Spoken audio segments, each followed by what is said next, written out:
Bonjour les amis, aujourd'hui je vais vous raconter l'histoire de la mère opossum. Cette histoire est racontée par le frère Branham dans la brochure L'amour divin, prêchée le 5 mars 1957 à Phoenix. Alors que nous étions assis là, parlant sous le porche par cette chaude matinée de juin, Monsieur Hood, un de mes amis qui habitait à côté, vint de sa cour où il ratissait. Alors que je regardais, je vis un opossum descendant la route. J'habite la 3e maison sur la route qui longe la rivière et quelques bois. Le prébistère est le seul à posséder une pelouse clôturée. Les autres cours sont toutes ouvertes. Cette vieille opossum descendit la route et tourna directement à mon portail et entra. Un opossum voyage d'ordinaire la nuit, car ils ne peuvent pas bien voir dans la journée. Je dis aux hommes de regarder le vieil opossum, se démenant et se traînant par le chemin d'accès. À cause de sa manière d'agir, je pensais qu'il avait dû être battu par un renard ou quelque chose, et qu'elle avait la rage. Je me dis que nous ferons mieux de l'arrêter avant qu'elle n'atteigne la maison. Juste à ce moment, le laitier était arrivé. Nous sortîmes et je pris le vieux râteau du jardin et essayai de stopper l'opossum. D'ordinaire, quand vous les touchez, ils font ce qui est appelé jouer à l'opossum, agissant comme s'ils étaient morts. Mais au lieu de cela, elle continua à combattre pour continuer son chemin.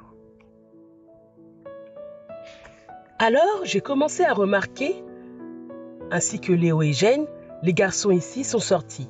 Et j'ai remarqué que la patte gauche du vieil opossum était enflée et grosse d'environ 2 fois plus que sa taille normale. Elle était cassée et elle la traînait tout le long.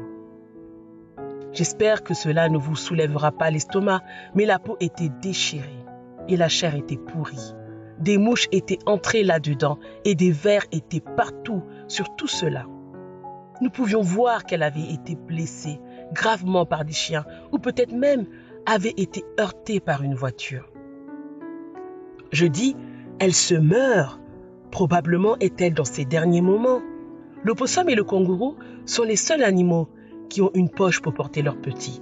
Vous savez, comme la peau se forme, une poche où la mère peut porter ses petits. Quand elle se relaxe, la poche descend et les petits peuvent sortir. Quand j'ai touché l'opossum avec le râteau, sa petite poche était ouverte et 9 millions de bébés opossums commencèrent à courir aux alentours. Je dis aux hommes, là vous y êtes. Cet opossum est plus une mère que la femme qui a jeté son bébé dans la rivière. Elle a plus de moralité que cette femme.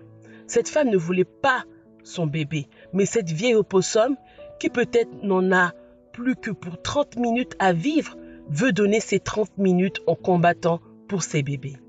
C'est une vraie mère. Un peu plus loin, dans le paragraphe 34, Frère Branham dit « Et pendant que nous parlions, la vieille opossum essayait de rassembler ses petits. Je dis « Regardez, je vais la retourner. Elle ne s'en ira pas, mais bougera un peu.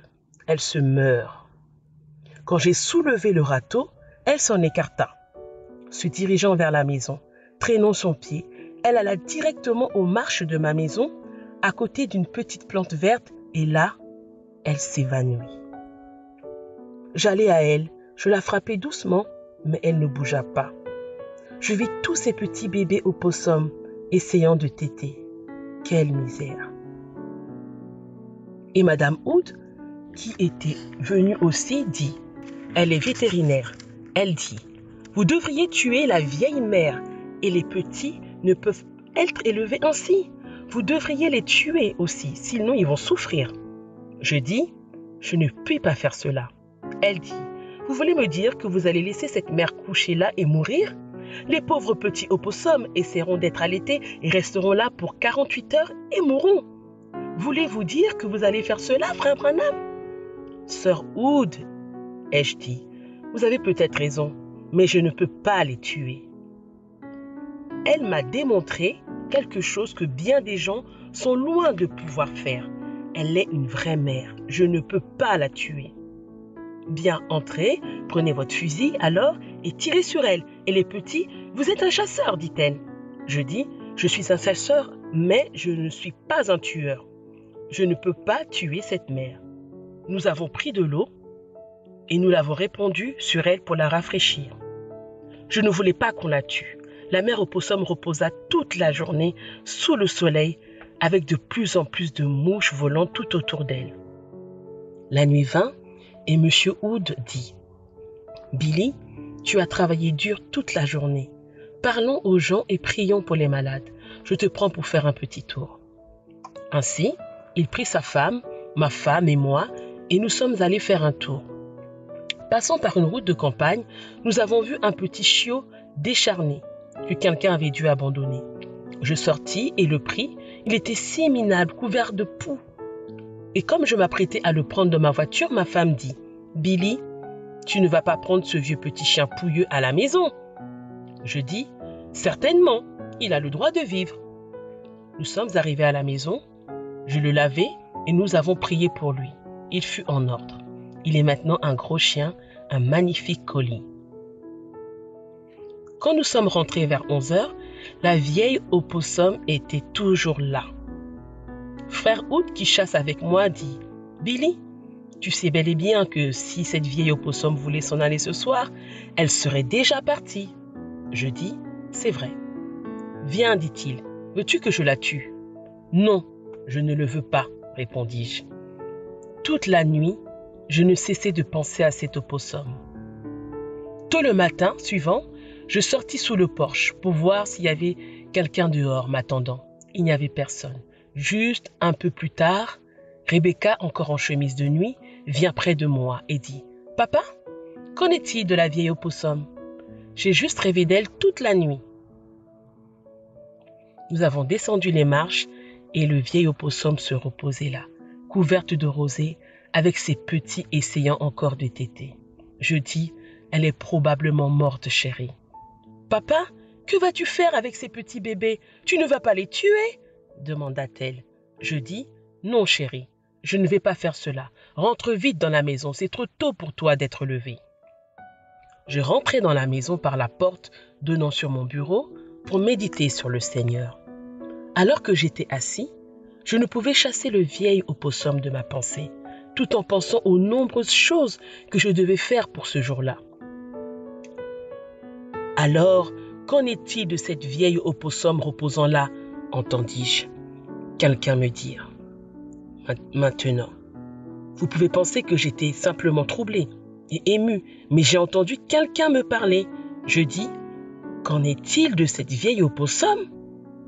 La voix dit, tu l'as utilisée pour une leçon hier, disant qu'elle était une merveilleuse mère. C'est vrai, dis-je. Tu as montré comme elle avait les qualités d'une vraie mère, mais je l'ai envoyée à ta porte. Elle a attendu là pendant 24 heures que l'on prie pour elle. Tu ne m'as pas dit une chose à son sujet. Je dis, bien, à qui est-ce que je parle? Oh, qu'est-ce que c'est? Je me levai d'un bond disant, oh, est-ce toi Dieu? Alors je pensais, Dieu voudrait-il prendre soin de ce petit animal? Je sais qu'il envoie les gens vers moi pour que je prie pour eux.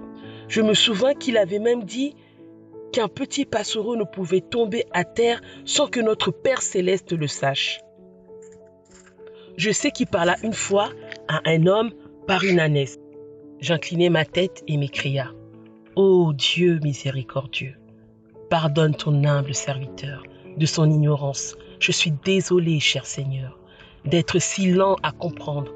Pardonne-moi, je te prie, cher Seigneur. » Alors je me précipitai à l'extérieur où la vieille mère opossum était couchée. M'agenouillant à ses côtés, je plaçai ma main sur son corps proche et sans vie. Je levai ma main à Dieu dans la prière et j'ai prié avec révérence. Père céleste, pardonne-moi. J'étais tellement pris par les choses de la journée que je n'ai pas saisi.